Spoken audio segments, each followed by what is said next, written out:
behind KPIs, behind some reports, and so on, there are always people. And good leader is the one who knows how to inspire people, knows how to motivate them, and who leads people with not only with head but also with heart, and also bring from people the best version of them. Sometimes I see that young women, they're too much overanalyzing themselves, thinking how they did something, was it okay, was it not okay? They also try to be perfect. And I always tell, you don't need to be perfect.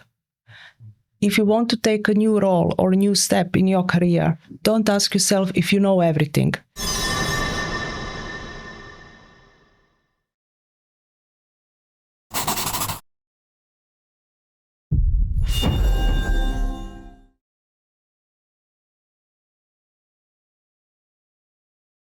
Începem un nou sezon al podcastului nostru De la om la om, așadar vă urez o primăvară însorită și vă invit la o discuție cu o invitată specială, Draga Cukjati, CFO PENNY România. Draga este un lider cu o experiență solidă în domeniul financiar și are un rol esențial în echipa noastră.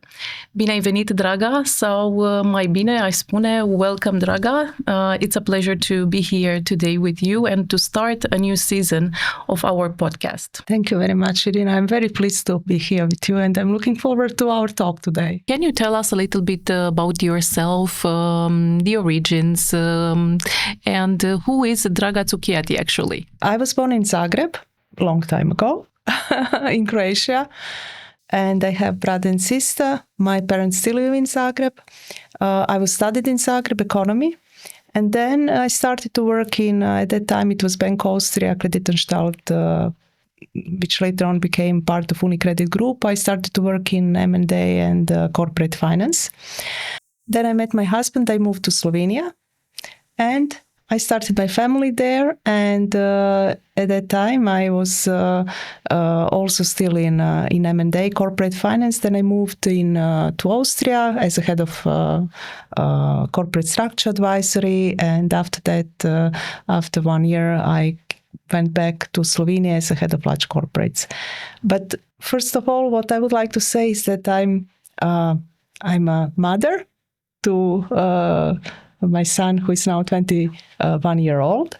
I'm a wife, I'm a daughter, and I'm a sister. Many roles to manage or to lead better. Yeah, to lead better. And here I would also like to say that it's on the private side, it's very important if you want to have a good career path, that you also choose a good partner who can support you in that. Very, very important for women. That's the key to a balanced life. Exactly, yeah. Without this, it's almost impossible to have in balance a good career and a good family life. So choose a good partner. Always economics, always finance, and if you keep the topic, then the path will be smoother. Absolutely, yes. Everything has to be in the balance. Family life, career, friends. You need everything, a piece of everything. Piece of everything, that everything is in a balance and that you are really complete and happy person. Happy, and you remain also grounded. Grounded, exactly. It would be nice to tell us a little bit about this title. What's behind CFO, and why did you choose this role and path? Behind CFO title, it's somebody, me, who is actually connecting dots and actually connecting also with non-financial people. And somebody who has also international experience. Before becoming a CFO, of REV Romania. I was a CFO in Slovenia of the biggest retailer Mercator. And before that, I was for a very long time in Unicredit Group in Croatia, Slovenia, and also in Austria, covering different senior executive positions in different areas. And it was very, very interesting and dynamic environment in which I was working. Why I became CFO? It was actually, I never had a plan, really, like a rigid plan in my life, what I'm going to do and how I'm going to do it. But actually, some things also evolve naturally, but also by taking opportunities which come to your way. Sometimes you take opportunities and sometimes you also create opportunities for you. This is also very important to be active, how you shape your journey and your career. So everything depends on you, right? That's something. Also, it depends on you how much proactive you are, but also, also about the environment, and sometimes also is this environment how much it is encouraging you. Because sometimes environment is also not encouraging people, but then you also need to go maybe beyond your, let's say, some boundaries and beyond yourself. Yeah, so if we think of leadership, because there are different moments in time when leadership, it was in one way, and nowadays I think it's more about people, it's more about being flexible. What would you say about the present moment? About the present moment, I mean, if you ask me what is the leadership for me, it's actually, from the CFO perspective, I always see that behind KPIs, behind some reports, and so on, there are always people. And good leader is the one who knows how to inspire people, knows how to motivate them, and who leads people with not only with head but also with heart, and also bring from people the best version of them. Is it something significantly that happened across your path that changed your way of seeing leadership? Not really. I think actually that it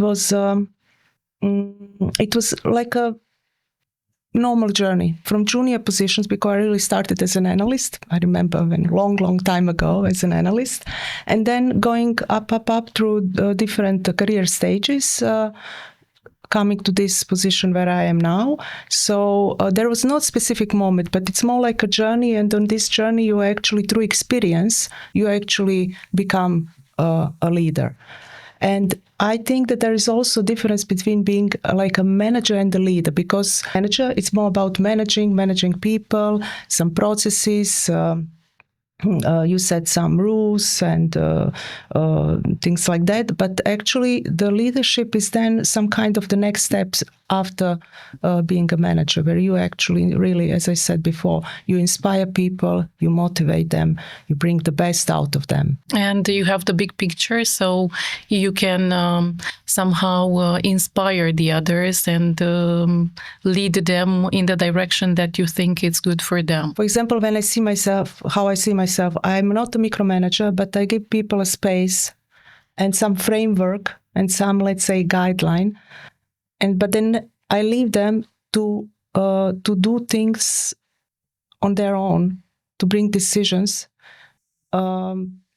because I don't think it's good when you are actually like micromanaging and telling them what to do, because they don't develop in a way that they also have power to change things. That's why I think it's important that as a leader you give them a framework and a space within which they can feel okay and actually do their job. Did you have any moment when you wanted to change a little bit the direction, the area of finance?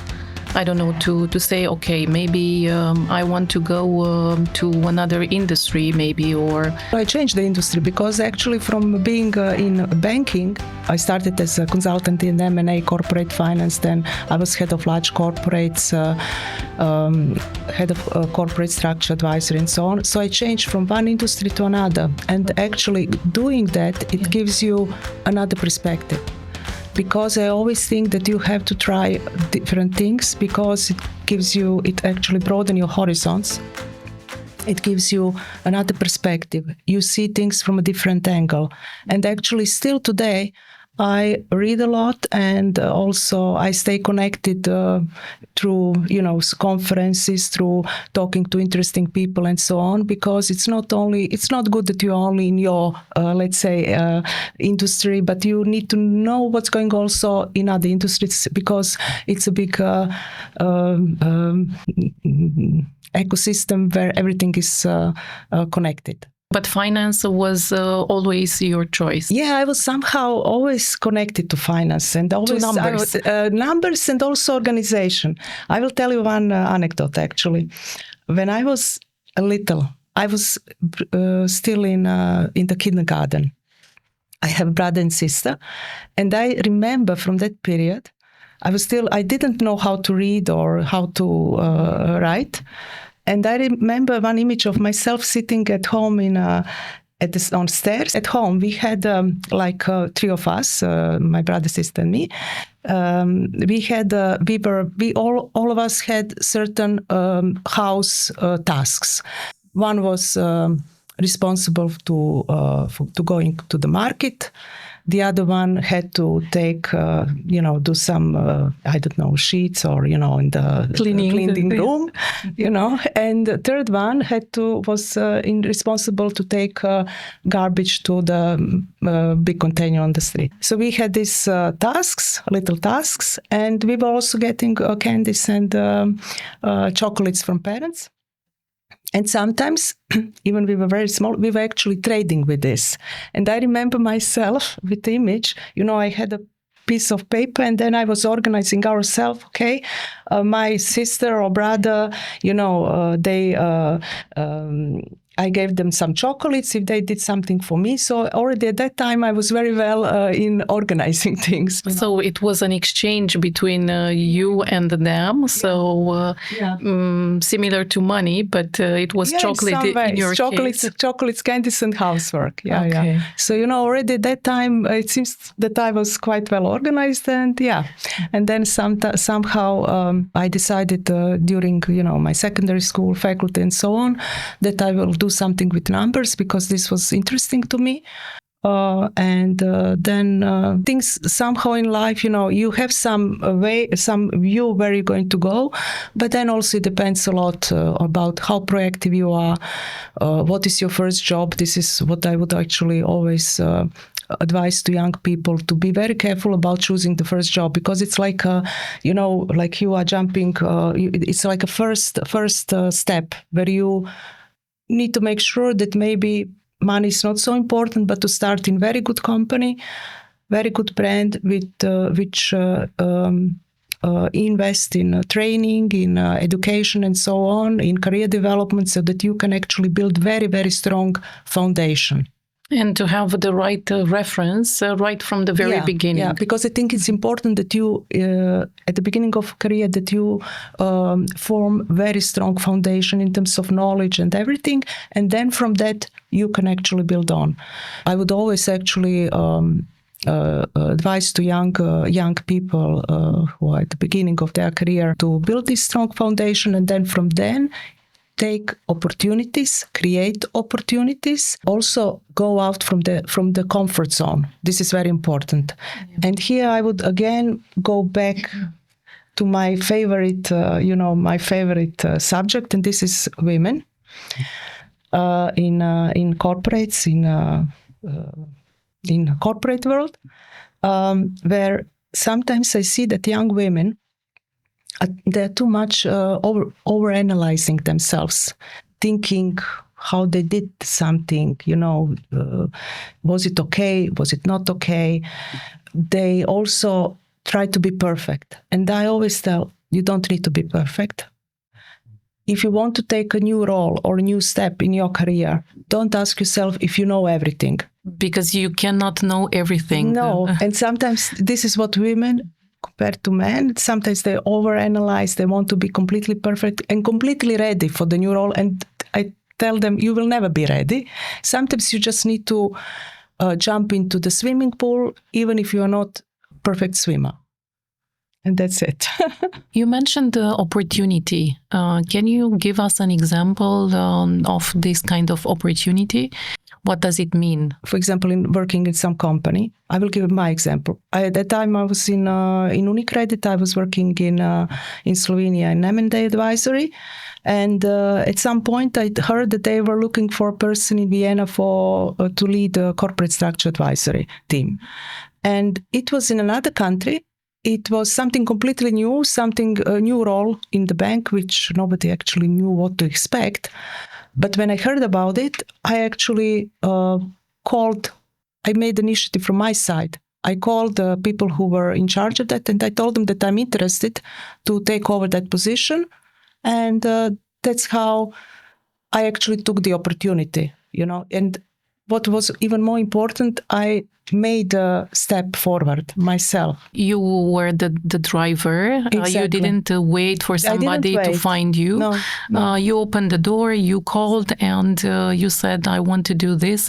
Let's give it a try. And also the other side, the other company was open to do that. Exactly, yeah. And I think the first sign of you was being courageous, yeah. So exactly, yeah. This is and also not overanalyzing myself and not thinking if I'm ready for a new role.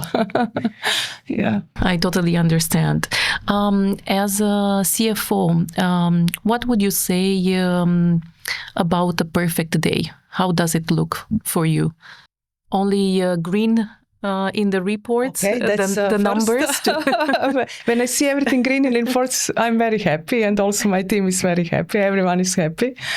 But what I really see as a good day is when I see an impact, that we made something, some decision we made had a good impact on our customers, on our numbers, on people. So this is what drives me: impact and purpose.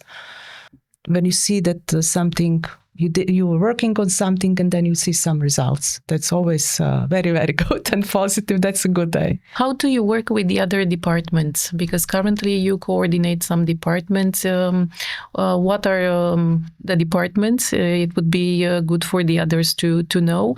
And what is your role, the main role, I would say? I mean, finance touches everything, all departments in the company. And what I always encourage people in finance is to understand operations, to understand business, and then to help them actually to still stay grounded, through the numbers, through challenging and so on, to stay grounded and to stay, focused on, okay, we are doing something, what we want to achieve. We are doing something in the present, but what this will bring us in future. But at the beginning, it's most important is really to that finance people understand business and operations, and to be a partner. This is important. Yeah. And does it work in the corporate world? It works, and all of us should always strive into direction that it works, because that's the only way. There is no alternative. Because if finance doesn't understand business and operations, then it's no good results will come out of that. Yeah, so if you look only at numbers, then you cannot evaluate, you cannot have a decision what to choose, which way to go. So this means that you have also a very good discipline. Discipline is also my motto. It's focus, discipline, execution. If you remember from the strategic conference, there was one slide. Yes, I totally focus. remember. First focus, prioritizing, cut the noise, to be focused. Then discipline. So really build a habit, be very disciplined, and then be consistent in execution. And this motto is actually not something that is related only to business. Actually, it's also related to normal life, because whatever you do in your life, even if you, for example, you want to be more fit and so on, it's always focus, discipline, and execution at the end. This leads me to the next question. Maybe you already answered, but maybe you want to add some more details. What kind of leader are you? I think that I set high standards, but I'm also fair. I'm also very accessible, very open, transparent, and I think that I also, in hard, difficult times, I give a shield to my team. So if there are some punches, I take over the punches, and I never leave them alone on a battlefield. Do you think in differences between men and women in this kind of context, like a leadership context? Are we different? I think in terms of the leadership, and when I say leadership, I think really very, very high level, CXO level, board level. I think that there is, in terms of leadership, there is no difference between men and women. There are differences in terms of the individual characteristics, but in terms of gender, no. But here I go back again to difference between manager and leader, where I see on this lower level, no, it's not a lower level, but it's just a path or step in let's say, career development. I see that sometimes women and men are a little bit different in a way how they are interacting.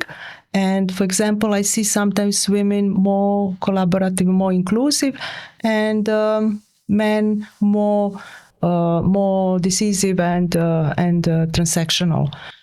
So sometimes I notice these differences, but I think that gender balance is very, very important to have a good balance in the team. Yeah, but as I said, on leadership level, I think it's more about individual characteristics, not really about the gender. We are very happy to have you here. You know that because now the CXO team looks different. So it's the first time when we have a woman at this level. So we are very pleased. That's why the question. And I think you need to have something special, or this is the perception actually. In general, people think that you need to have something special. Is it your opinion? You felt right from the very beginning that you have something that you could describe now? I don't see myself as a special. I don't know. You should probably ask other people how they see me.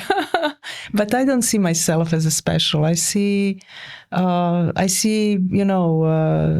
myself as someone who was always very curious, always reading a lot.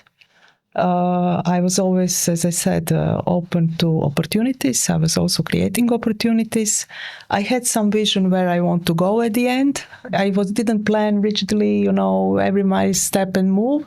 But yeah, this is how everything was evolving. Do you recognize a very fast leader in the team? Even when he is 20 or 40, let's say? Sometimes it's difficult because with young people, you cannot really always say if they will develop into good leader, but you can see maybe you can have some gut feeling, because you can see who is more, let's say, who can have certain influence on the team and have more, who can inspire and motivate more other people in the team. But I think at that age is still relatively too early to say at very young ones. Yeah. Okay. It's a journey. It actually leadership is shaped through the experience. It takes time. It takes years. Your opinion is that you need also experience in order to become a leader. Yeah, absolutely. You need to have experience, and not only business experience, but experience on all kind of levels, And that's why I always say to people to have different interests, because it makes you richer person in terms of content, all kind of, to be interested in not only into business, but also in culture, in sport, have time with your friends, with your family. All these little things, make some mosaic, which actually create you as a better leader. What motivates you every day? Because you mentioned all these things. Is it something that drives you, every morning to do even more, to look for new things? What really drives me is always to see a purpose and impact. I want to see something, okay, how can I do something better? How can I impact something? How can I impact in terms of the business, that our customers have better experience, that we have better numbers, that our employees can do their work better and feel better in our, let's say, company, and so on and so on. So at the end, I want to see an impact, positive one. What's your reaction when it comes to uncertainty? Because, we had a few years ago a period, I'm referring to pandemic, when we didn't know what's going to happen. And even today, let's say that we are not so relaxed, so we feel a little bit the pressure from what's going on in the world. My approach is always to stay calm, and then to stay, to stay calm, to be focused, to set up some priorities, and also then in such uncertain times, it's very important to have trust in your team, that you can trust each other, that you have open communication. But how do you build trust in the team? It's built with time.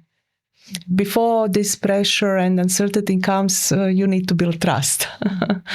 And you build trust with open communication, with being transparent, being approachable, accessible, giving people space, So this is how you build trust, being authentic. What does it mean to you, this human-to-human approach or human-to-human leadership? For me, it means that behind everything what we do, it's always people, it's always human. And we always need to do something, as I said, with our mind, with our head, but at the end always also do it together with our heart. This is my approach with regard to human. So our slogan is in line with what you think. We save money, not love. Absolutely, yes. I invite you now to something very quick. It's a section that we call quick choices. So overthinking is not allowed. Okay. But you are not an overthinker. You mentioned this already. The first question is, are you a morning person or a night thinker? I'm more afternoon person. Okay, in between. Yes. So you are balanced, yeah? Yeah, I'm balanced. I always take care that I go early enough to sleep, because sleep is very important. 8 hours? 8 hours if possible. Do you prefer coffee or tea on a busy day? Coffee. Always coffee. Okay. Excel sheets or whiteboard brainstorming? Whiteboard, because it gives you big picture. Okay, good. Numbers or people? People, always people. Planning everything ahead or adapting on the go? I always plan, but then I adapt on the go. It's always combination. Especially now in these times when everything is changing and it's so volatile. You have to plan, but then adapt. Okay, so flexibility is also very important. Big decisions, data first or gut feeling? I actually combine that because I put data and I always also listen to my gut feeling, because with experience, I think I developed quite good gut feeling. Books or podcasts for learning? Books. Yeah. Okay. Yeah. Leading meetings or one-on-one conversations? It depends on the audience. Leading meetings, it's more if it's more general topics, and one-to-one if we have to go more deeper. Risk-taking or risk managing? Rather risk managing. It's more appropriate for a CFO. Workday energy boost. What is it for you? Short walks, maybe a strong coffee, because you mentioned that. Still a short walk. Yeah. I actually, when I'm in Bucharest, I very often go around the lake, and after work, if I have time, I go for 1 hour walking and I clear my head, and it's good for to close the day with some conclusions. Did you have the time to take this walk, or it will be later? It's usually after work. Because it's also good, and I would actually advise that to everyone to, after work, maybe to walk I try to walk for 1 hour, because then you also clear your head and prepare for to be at home, maybe to focus on some other topics. But then you make also some conclusions and you wrap up the day. It's like a transition to what's going on at home, and you need to take out all the topics related to work and then be available for the family, which is not easy every day. But this is what I would recommend to people if they can put it in their routine. Now the weather will be better, so maybe there will be more people more motivated to do this. Exactly, it's the start of the spring, so I think it's going to be easier now to do some movements and to keep sports as a priority on our agenda. Yes. Thank you very much for your energy that you shared today with us. I think it was a very good discussion. I think all the recommendations that you shared with us are really valuable. Thank you very much. It was very nice talk. Thank you as well. Vă mulțumim și vouă că ați fost alături de noi și vă dorim în continuare o primăvară frumoasă, cu bucurii, echilibru și inspirație pentru tot ceea ce vă doriți. Pe curând!